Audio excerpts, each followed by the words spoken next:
नमस्कार।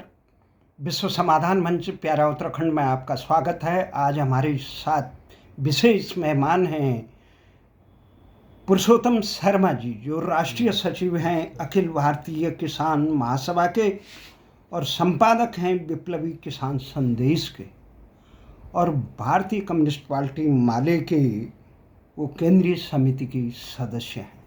आपका स्वागत है पुरुषोत्तम शर्मा जी।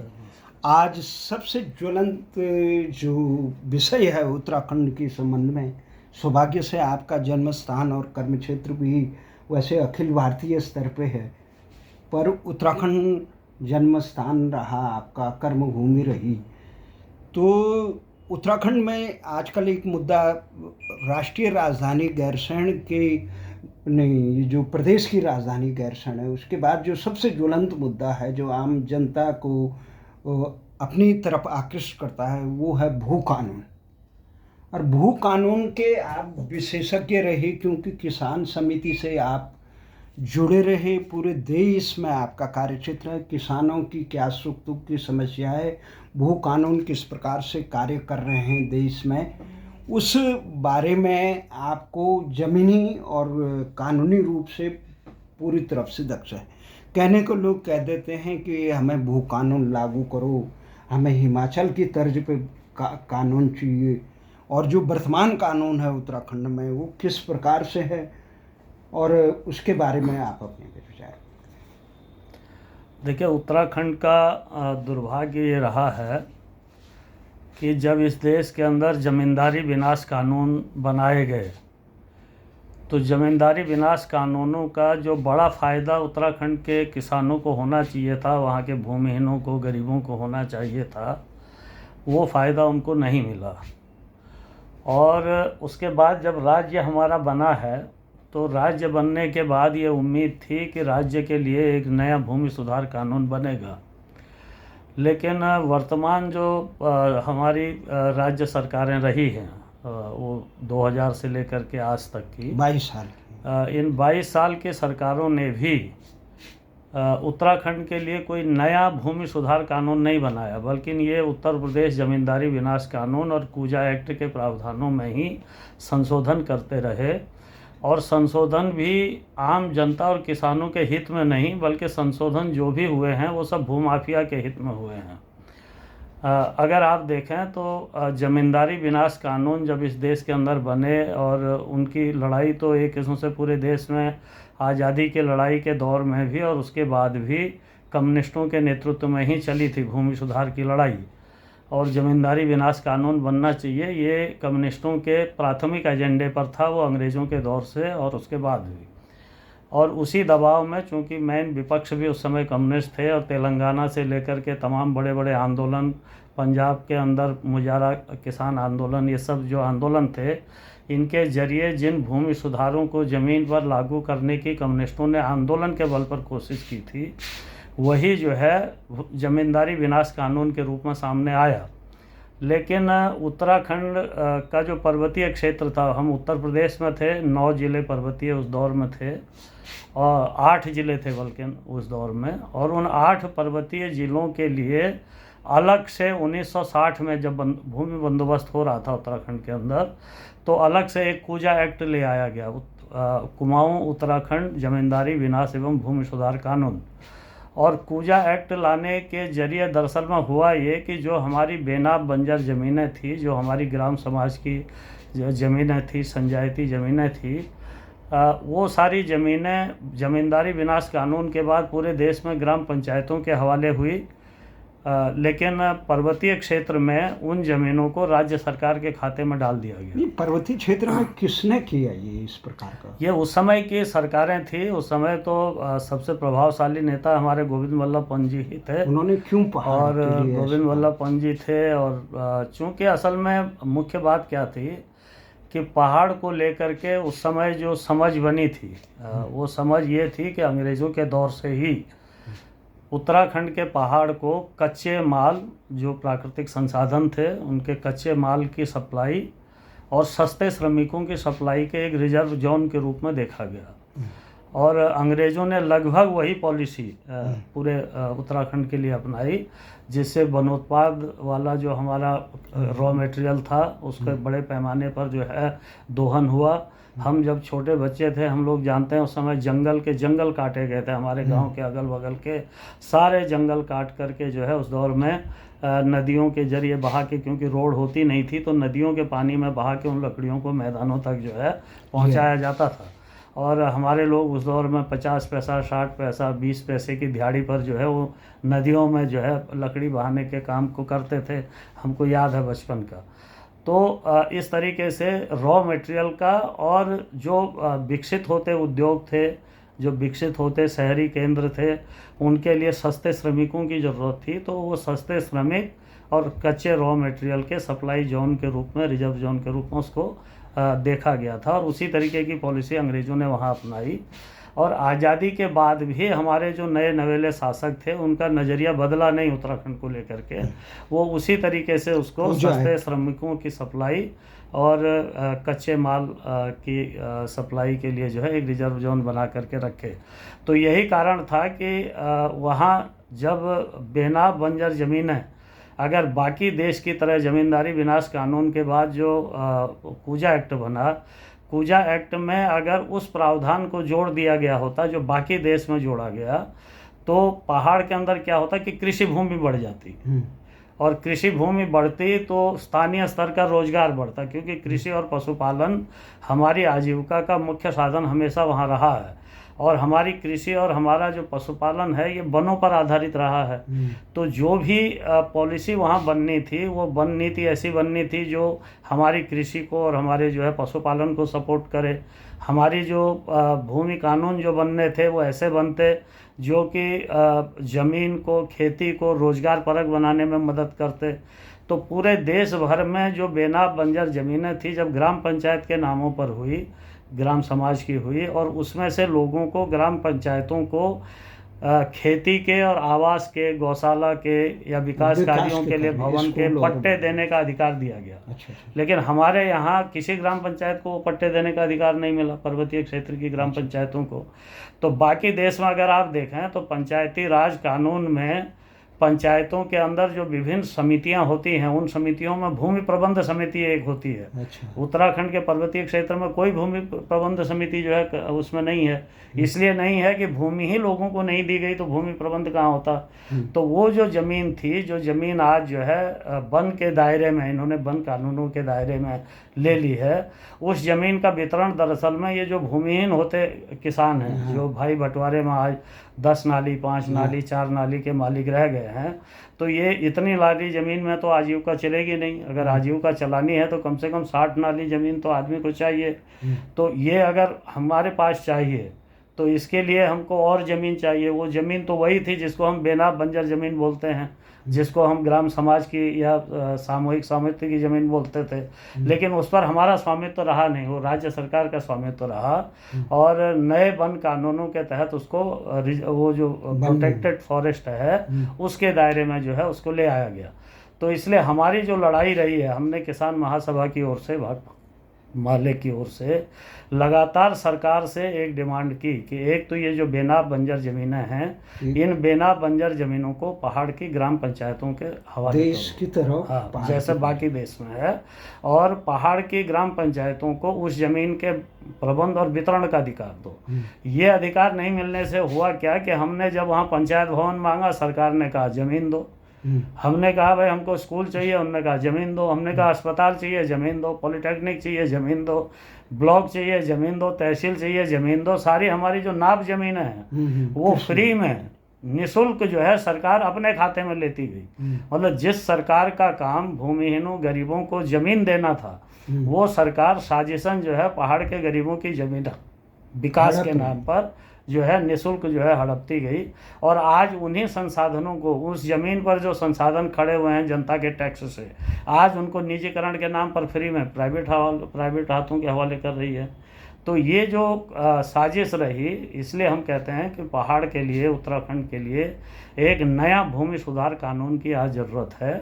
और उस भूमि सुधार कानून के अंदर कृषि क्षेत्र के विस्तार का जो है प्रावधान होना चाहिए। और वन कानूनों को ऐसा होना चाहिए कि जो वन कानून हमारी कृषि और पशुपालन को, जो हमारी आजीविका का बड़ा साधन है, उसको सपोर्ट करे। तो ये जब होगा तो यही फिर जो है पलायन को पहाड़ से रोक पाएगा। वरना पलायन आयोग बना लीजिए, कुछ बना लीजिए। अभी पलायन आयोग की रिपोर्ट हमने देखी कि भाई इसी सरकार की बनाई हुई पलायन आयोग की रिपोर्ट बता रही है कि 10 साल के अंदर जो है 31 लाख लोग पलायन कर गए पिछले 10 साल के अंदर। तो अब आप समझ सकते हैं कि राज्य हमने क्यों बनाया था। भाई राज्य तो हमने बनाया था इसलिए कि भाई हमारे लोगों का पलायन रुके, हमारे यहाँ रोजगार का सृजन हो। लेकिन सरकारों ने ये नहीं किया। इसीलिए पहाड़ के अंदर, उत्तराखंड के अंदर कूजा एक्ट ख़त्म करें, उत्तर प्रदेश जमींदारी विनाश कानून को भी खत्म करें। कूजा एक्ट केवल उत्तराखंड में ही सिर्फ है? पर्वतीय क्षेत्र के लिए, पर्वतीय क्षेत्र, और उसको, हाँ, और उसको नहीं, पर्वतीय क्षेत्र मतलब उत्तराखंड का पर्वतीय क्षेत्र, अच्छा, उसी के लिए सिर्फ साजिशन बनाया गया है ये। और ये जो कूजा एक्ट है, इस कूजा एक्ट को भी वो अपनी सुविधा के अनुसार लागू करते हैं। जहाँ पर उनको लगता है उत्तर प्रदेश जमींदारी विनाश कानून से भू माफिया का हित होगा, वहाँ उसके प्रावधान लागू हो जाएंगे। जहाँ उनको लगता है कि कूजा एक्ट से जो है वो फ़ायदा उसको होगा, वहाँ वो कूजा एक्ट के प्रावधान लागू कर देते हैं। तो ऐसा भी नहीं है कि वहाँ सिर्फ कूजा एक्ट है, दोनों ही जो है वहाँ लागू करते हैं अपनी सुविधा के अनुसार।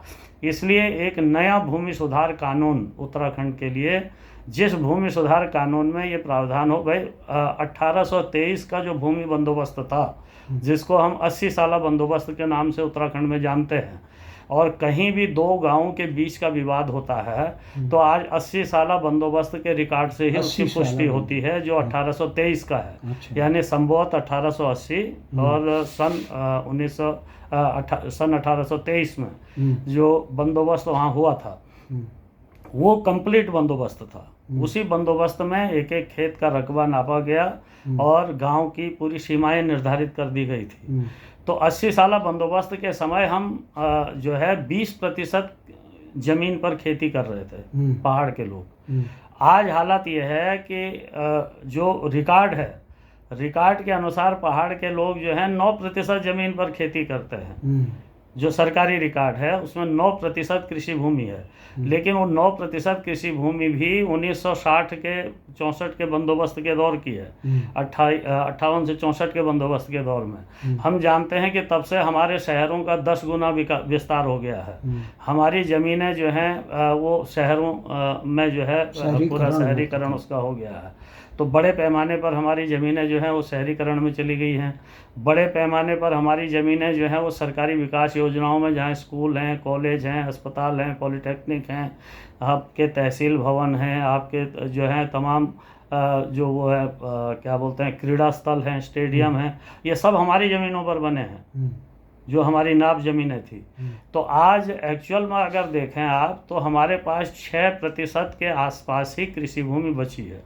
और उसमें से भी जो हालत आज वहाँ जंगली जानवरों के आतंक से हो गया है और सरकार का जो खेती वगैरह का सपोर्ट नहीं मिल रहा है, उसका नतीजा यह है कि पर्वतीय क्षेत्र में मुश्किल से 4% के आसपास, 4 से 5% के आसपास खेती में, ज़मीन में हमारी खेती हो रही है। बाकी ज़मीनें हमारी बंजर हो चुकी हैं, या वो शहरीकरण के आगोश में जो है आ चुकी हैं, या वो जो है सरकारी योजनाओं में जो है हड़पी जा चुकी हैं। तो बहुत बुरी स्थिति है। और इसीलिए आज जो गांव के गांव पहाड़ के अंदर खाली हो रहे हैं, उसके पीछे बड़ा कारण यही है, क्योंकि 2, 4, 10 नाली में एक परिवार की आजीविका नहीं चल सकती है। और वन कानून इतने सख्त हो गए हैं कि हमारे पशुपालन का पूरा वन कानूनों के चलते, और एक ये जो गौरक्षा कानून है, क्योंकि हमारी खेती तो हल बैल पर आधारित है। अब हल बैल पर आधारित खेती के इलाके में अगर आप गाय नहीं पालेंगे, अगर आप गाय बैलों की खरीद बिक्री पर प्रतिबंध लगा देंगे तो खेती मुश्किल है। तो हमारी खेती को बड़ा नुकसान इसने भी किया है, गौरक्षा कानून ने भी किया है। हमारी गोबर की खाद होती थी, हमारे जो है उसी से हमारे जानवर होते थे, बैल होते थे, उसी से हल चलते थे। मैंने सर्वे किया अभी कुछ समय पहले, तो जिन गाँवों में 64 जोड़ा बैल होते थे, उस गाँव में 4 जोड़ा बैल नहीं है आज के दिन में।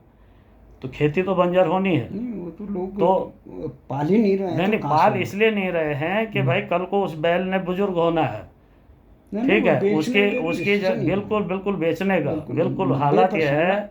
आप बेच नहीं पा नहीं, रहे। आप तराई की कह रहे होंगे, मैं तराई पर्वतीय नहीं, क्षेत्र पहाड़ की में, बात बता रहा हूँ। पूरे पहाड़ में। पर्वतीय क्षेत्रों में आम लोग खेती से विमुख हो रहे हैं। वो दूध भी केवल ये बाजार की थैली लेना पसंद करते हैं, उसके अलावा वो वहाँ एक गाय तक नहीं पालना पाते। क्योंकि जो शादी हो रही है ना, तो शादी होते ही बहू क्या कह रही है कि बच्चे को पढ़ाने के लिए वो रोड हेड पे चले जाते हैं, बच्चा हुआ ही नहीं। अधिकांश माँ बाप, अभी एक श्याम सिंह रावत जी हैं हल्द्वानी के, उनका फ़ोन आया कि नैनीताल के लड़कों को, योग्य लड़कों को लोग लड़की नहीं देना चाहते हैं, काशीपुर और उधर वाले हल्द्वानी वाले, कि नैनीताल में रहेगी। वही पहाड़ में है कि लोग जो घर में रह रहा है, संपन्न आदमी है, उसको भी लड़की नहीं देना पड़े। ये तो देहरादून में बसे या नैनीताल में, ये यहाँ तराई के क्षेत्रों में बसे, तो एक मानसिकता ये होगी, खेत से विमुख हो गए लोग। नहीं, मैं ये नहीं मानता हूँ। मैं ये मानता हूँ कि इसके पीछे लोगों की मानसिकता नहीं, ये सरकार की नीतियाँ हैं। आप ये बताइए, देहरादून में बैठे हुए आदमी के बेटे का अगर चौनलिया के उसमें नवोदय विद्यालय में चयन हो जाता है, वो बच्चे को देहरादून से चौनलिया के नवोदय विद्यालय में शिफ्ट कर देता है उस इंटीरियर में। इसका मतलब क्या है? इसका मतलब सुविधा लेने हाँ, के लिए नहीं, इसका मतलब यह है कि भाई एजुकेशन का सिस्टम हमारा चरमराया हुआ है। एजुकेशन का सरकारी सिस्टम एक हमने नवोदय के जरिए दिया है, जिसको लोग एक अच्छा स्तर मानते हैं। उसके लिए वो शहरी जीवन को त्याग करके बच्चे को वहाँ भेजने के लिए तैयार हैं, लेकिन बच्चे को वो गांव के प्राइमरी में पढ़ाने को तैयार नहीं है, इसलिए कि सरकार वहाँ सुविधाएं नहीं दे पा रही है। उसी तरीके से आप हेल्थ का देखिए, हमने तो सरकार से कहा, शिक्षा का तो कोई ढांचा ही नहीं है देश में। केवल पहाड़ की बात नहीं है, पूरे देश में शिक्षा और चिकित्सा, आम न्याय जो है आम आदमी से विमुख है। आम आदमी न सरकारी हॉस्पिटलों में ये रह गया। पहाड़ में तो ये इसलिए जिला मुख्यालयों में, चिकित्सालयों में चिकित्सक नहीं है, वहाँ पे दवाई इस प्रकार की सुविधाएं नहीं है। तो इस अध्यापक केवल अपने ट्रांसफ़र के लिए लगे हुए हैं लोग अधिकांश। तो वो तो सारा ढांचा खराब। पर जो खेत किसानी का जो ढांचा था, वो केवल पहाड़ों में बुजुर्ग लोग रह गए। नहीं, अब बुजुर्ग भी नहीं रहेंगे। देखिए, दो जुड़ा हुआ है पूरा मामला। खेती पशुपालन हमारे रोजगार से जुड़ा है, ठीक है। और रोजगार देखिए, अभी जो पलायन आयोग की रिपोर्ट आई थी जिसमें कहा था कि 31 लाख लोग पलायन कर गए हैं, उसमें 50% लोगों ने पलायन किया था रोजगार के लिए, ठीक है। और लगभग 35% लोगों का जो पलायन था वो शिक्षा और स्वास्थ्य के लिए। हमने सरकार से कहा, हमने तो प्रस्ताव दिया कि भाई आप पूरे एजुकेशन सिस्टम को इंटर तक का नवोदय के सिस्टम में तब्दील कर दो। हर ब्लॉक के अंदर आप 5-7 जो है नवोदय विद्यालय डेवलप करो, सारे स्कूलों को उसमें समाहित कर दीजिए। अगर नवोदय विद्यालय वहाँ डेवलप हो जाते हैं तो जो लोग अच्छी पढ़ाई के नाम पर शहरों की तरफ को आ रहे हैं, देखिए उनका वो वाला पलायन रुक जाएगा, क्योंकि बच्चों को अच्छी एजुकेशन वहाँ मिलने लगेगी। एक विकास खंड के अंदर अगर हमारे प्राथमिक और सामुदायिक स्वास्थ्य केंद्रों की संख्या अगर 5 है, तो उस एक विकास खंड के अंदर अगर आप 5 में 5 विशेषज्ञ डॉक्टर भेज दीजिए और एक फिजिशियन रख दीजिए, ठीक है, और एक विशेषज्ञ डॉक्टर आप भेज दीजिए, तो मैं आपको दावे के साथ कहना चाहता हूं कि वो विशेषज्ञ डॉक्टर भी, चूंकि उनके बच्चों का एडमिशन नवोदय में होगा, उनको कोई परेशानी नहीं होगी वहाँ अपने बच्चों को लेकर के। और अगर एक ब्लॉक के अंदर 5 विशेषज्ञ डॉक्टर 5 जगह के अस्पतालों में हैं, तो आप ये मान करके चलिए कि जो स्वास्थ्य के कारणों से अपने तमाम बुजुर्गों को शिफ्ट करते जा रहे हैं पहाड़ से, तो वो भी रुकेंगे। और न सिर्फ वो रुकेंगे, बल्कि पहाड़ का जो पूरा वातावरण है, उस वातावरण में मैदानों से लोग पहाड़ के अस्पतालों में इलाज के लिए जाएंगे। इससे दूसरे तरीके के रोजगार भी वहाँ खुलेंगे। उनके आसपास बाजार डेवलप होंगे, उनके आसपास जो है टैक्सी सर्विस से लेकर के ट्रांसपोर्ट सर्विस डेवलप होगी, होटल डेवलप होंगे, तो तमाम चीज़ें जो हैं उन जगहों में डेवलप होंगी। तो ये जो पूरा रोजगार का पैकेज है पहाड़ के अंदर, अगर पलायन को रोकना है तो आपको भूमि कानूनों में बदलाव करना पड़ेगा आपको। नया भूमि बंदोबस्त वहाँ एक्ट की आपको वहाँ नया भूमि बंदोबस्त उसके बाद करना पड़ेगा। आप नया भूमि कानून लाओ, उसके बाद भूमि बंदोबस्त करो। भूमि बंदोबस्त के साथ साथ आप चकबंदी चलाओ, अनिवार्य चकबंदी, कोई स्वैच्छिक चकबंदी नहीं। ये डंडे के बल पर ही होगी, वैसे नहीं हो सकती चकबंदी। ढेर सारे लोग जिन्होंने बेना बंजर जमीनें दबा रखी हैं वो नहीं चाहते हैं कि जो है वो हो, चकबंदी हो, या बहुत सारे लोगों को जानकारी नहीं है कि चकबंदी के क्या फ़ायदे हैं। तो बहुत सारे कानूनों को जो जनता के हित में होते हैं उनको आपको फोर्सफुली भी लागू करना होता है। पहाड़ के अंदर बंदोबस्त हो, उस बंदोबस्त के जरिए क्या होगा, अभी वहाँ गोल खाता सिस्टम है एक ज़मीनों का। अब वो गोल खाता सिस्टम क्या है, जैसे मैं हूँ, मेरा एक पूरा खानदान है, अभी 22 भाई हैं हमारी पीढ़ी में, 22 लोगों का एक खाता है, और जो भी खेत हमारे पास हैं वो तो भाई बंटवारे में हैं, लेकिन रिकॉर्ड में तो जितने खेत पूरी बिरादरी के पास हैं वो सारे खेत मेरी खतौनी में जो है लिख करके आते हैं। उन खेतों में मैं हिस्सेदार हूँ। जैसे मैं अगर जो है 1 एकड़ ज़मीन अगर मेरे नाम पर पहाड़ के अंदर है तो 1 एकड़ ज़मीन का मैं जो है लगभग हमारे जो वो हैं जो परिवार हैं उनमें मेरे ख्याल से लगभग जो है 60-65 एकड़ के आसपास की ज़मीन होगी। तो वो 60-65 एकड़ ज़मीन में जो कम से कम 1 एकड़ में नहीं भी होंगे तो पहाड़ के अंदर 10 खेत तो मान के ही चलिए आप, 10-12 खेत, ठीक है। तो अब इतने खेतों के सारे नंबर मेरे जो है खतौनी में आ जाएंगे, उनमें मुझे 1 एकड़ का 20 नाली का हिस्सेदार माना जाएगा।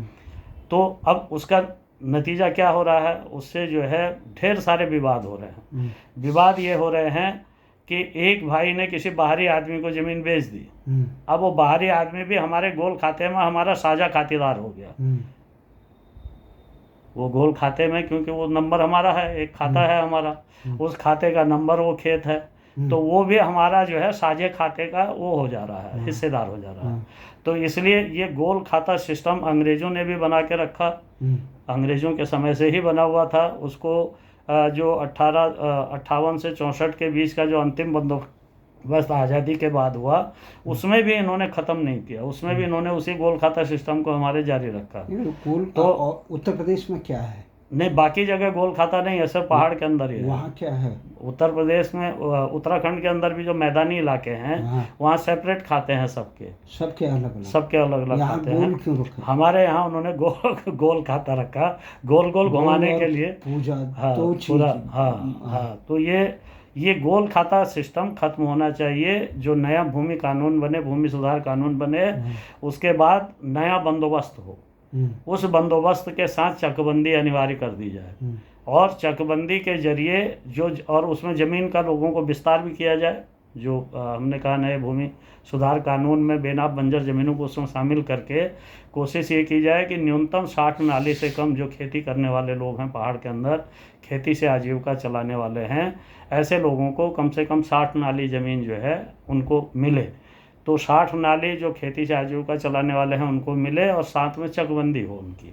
तो ये जब हो जाएगा तो उसके बाद सबके सेपरेट खाते हो जाएंगे वो, और एक जगह पर ज़मीन हो जाएगी, तब वो व्यावसायिक खेती की तरफ जो है आकर्षित होंगे। अभी मेरा बिखरे हुए खेत हैं, मेरे पास 20-25 पेड़ आम के हैं, लेकिन मैं उनकी रखवाली नहीं कर सकता क्योंकि एक जगह पर है ही नहीं, तो रखवाली हम उसकी कर ही नहीं सकते हैं। इसी तरीके से मैं कुछ भी उत्पादन करना चाहता हूँ तो मैं रात को जंगली उससे सुअर से और दिन में बंदरों से उसकी रखवाली कर ही नहीं सकता।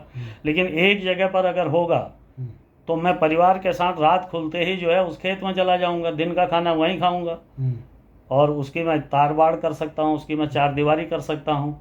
अगर पूरा गांव नहीं भी करे तो मैं अपनी ज़मीन की कर सकता हूँ और उसकी बेहतर तरीके से रखवाली कर सकता हूँ। लेकिन अभी बिखरी खेती में ये संभव नहीं है। तो ये सारी चीज़ें हम लोगों को पहाड़ के अंदर जो है उत्तराखंड के अंदर करनी होगी। मुख्य रूप से अभी पहाड़ में जो एक तो भूमि सुधार का होना चाहिए, दूसरा पूजा एक्ट खत्म हो, वो भूमि सुधार कानून नया आएगा तो अपने आप खत्म हो जाएगा। पूजा एक्ट में भूमि सुधार में भी पूजा एक्ट रख दिया उन्होंने।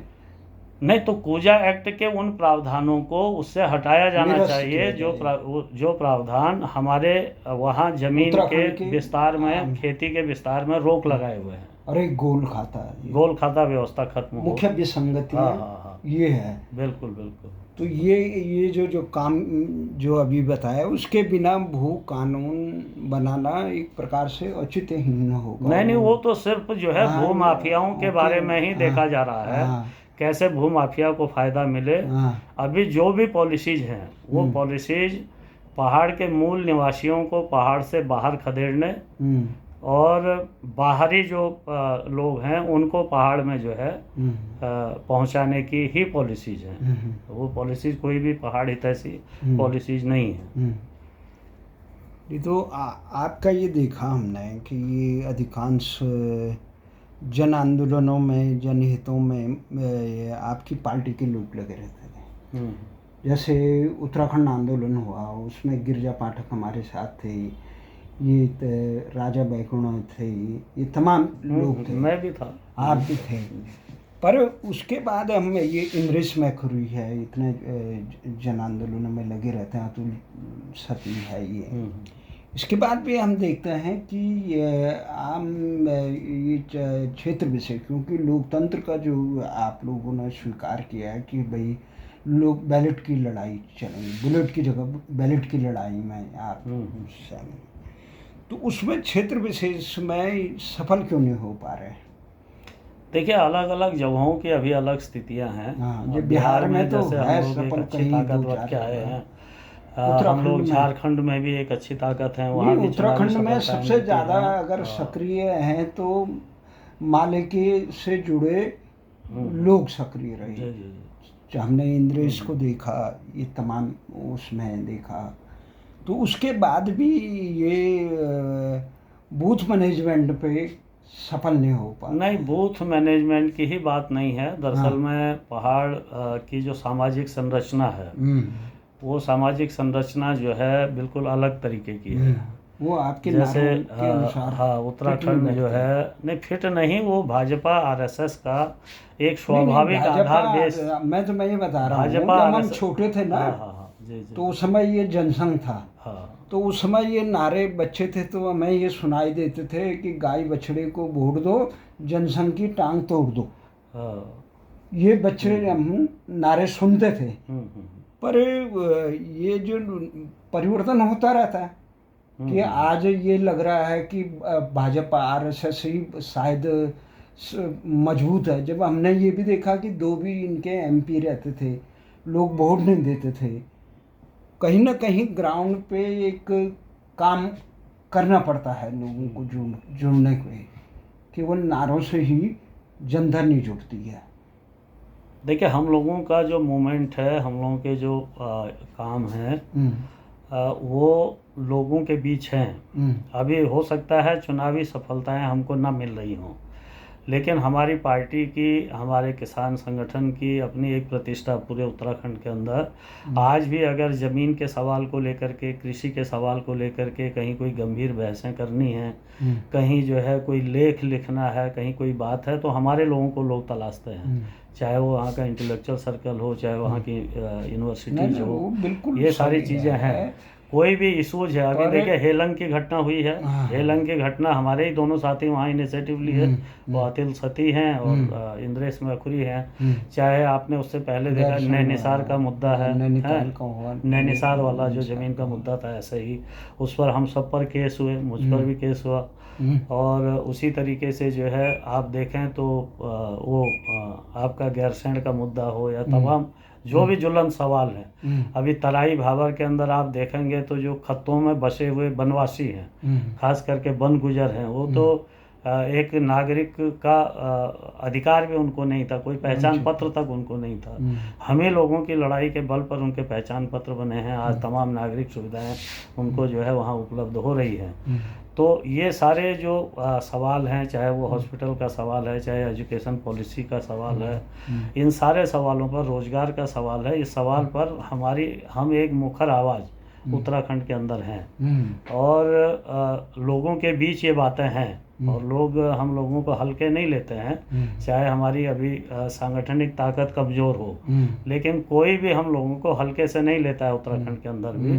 और हमको उम्मीद है कि आने वाले समय में जब कांग्रेस भाजपा जैसी राजनीतिक पार्टियों से जनता का मोहभंग होगा तो हम जैसी जो गंभीर राजनीतिक शक्तियां हैं जो लगातार उत्तराखंड और पहाड़ के ज्वलंत इशूज को लेकर के और बुनियादी इशूज को लेकर लड़ रहे हैं, तो लोग ज़रूर हमारी तरफ गंभीरता से देखेंगे। और नहीं, हम अभी लोग एक ये ताकत भू कानून बनेंगे। के मामले में आपका जो तमाम सामाजिक लोग इस मामले को उठा रहे हैं, राजनीतिक लोग उठा रहे हैं, उसके बारे में क्या संदेश देना चाहते हैं?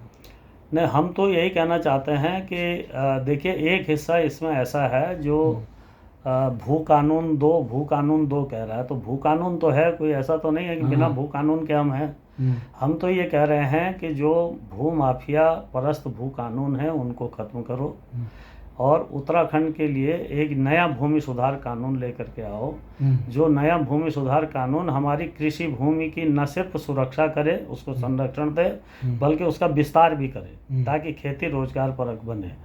तो ये हमारी भू कानून को लेकर के जो लड़ने वाले लोग हैं उनसे अपील है कि वो इसको हल्के ढंग से ना लें, क्योंकि हल्के तरीके से जो डिमांड हो रही है उससे शासक वर्ग को ही फायदा हो रहा है। हमको साफ करना होगा कि हम कैसा भू कानून चाहते हैं। हम अपनी कृषि भूमि की अब संरक्षण चाहते हैं। कृषि भूमि के गैर कृषि उपयोग पर पर्वतीय क्षेत्र में प्रतिबंध हो जाना चाहिए, एक। दूसरा, कृषि भूमि का विस्तार होना चाहिए। 1823 के भूमि बंदोबस्त के समय अगर हम 20% ज़मीन पर खेती कर रहे थे तो हमारे कृषि क्षेत्र का विस्तार करो, 20% कृषि भूमि हमको लौटाओ। उसके लिए कानूनों में जो बदलाव करना है उसको करो, लेकिन हमारे पुरखों की वो 20% कृषि भूमि हमको वापस मिलनी चाहिए। और हमारे जो भी परिवार खेती पर निर्भर होकर के पशुपालन को अपना रोजगार बना करके वहाँ रोजगार करना चाहते हैं, उनको सरकार हिमाचल संरक्षण की दे। बात कहते हैं कानून का, भू कानून हिमालय की तर्ज, हिमाचल की तर्ज पे, देखिए, उस पे क्या देखते हैं? बातें ठीक है। हर राज्य के अपने अपने, क्योंकि खाली हिमाचल ही नहीं है, तमाम पर्वतीय राज्यों और यहाँ तक कि अन्य राज्यों में भी भूमि के संरक्षण के कानून बने हुए हैं। अलग अलग तरीके के कानून सब जगह बने हुए हैं, हिमाचल में भी हैं। देखिए, हिमाचल के अंदर भूमि संरक्षण के कानून हैं, बावजूद इसके बाहरी लोगों ने वहाँ ज़मीनें ली हैं, बाहरी लोगों ने वहाँ मकान बनाए हैं, बाहरी लोगों ने वहाँ जो है तमाम संस्थान खड़े किए हैं। तो छेद हर जगह हैं। ये ना भूलें लोग कि हिमाचल में कोई ऐसा भूमि संरक्षण कानून है कि बाहर वाला खरीद ही नहीं सकता।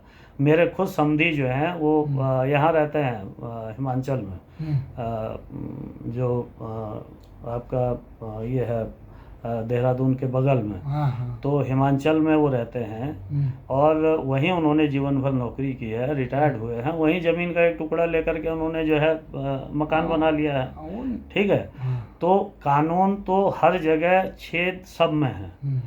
आप ये नहीं कर सकते कल को भाई दूसरे लोग कहेंगे कि भाई दिल्ली में भी जो है उत्तराखंड वालों को कोई ज़मीन खरीदने का राइट नहीं होना चाहिए, दूसरी जगह में भी नहीं होना चाहिए। तो ये बात नहीं है। बात यह है कि हमारी कृषि भूमि का संरक्षण करो, हमारी कृषि भूमि के गैर कृषि उपयोग पर प्रतिबंध लगा दो, क्योंकि हमारी आजीविका के सारे साधन नष्ट होते जा रहे हैं और हमारी ज़मीनें हमसे छिन गई हैं। वो सरकारों ने भी छीनी और अब सरकार की नीतियों के चलते भूमाफिया छीन रहा है। तो अब हमारे को भूमि संरक्षण का कानून वहाँ चाहिए और कृषि भूमि के विस्तार का कानून चाहिए। इसके लिए जो सरकार को करना हो करे, इसके बिना पहाड़ से पलायन को नहीं रोका जा सकता है।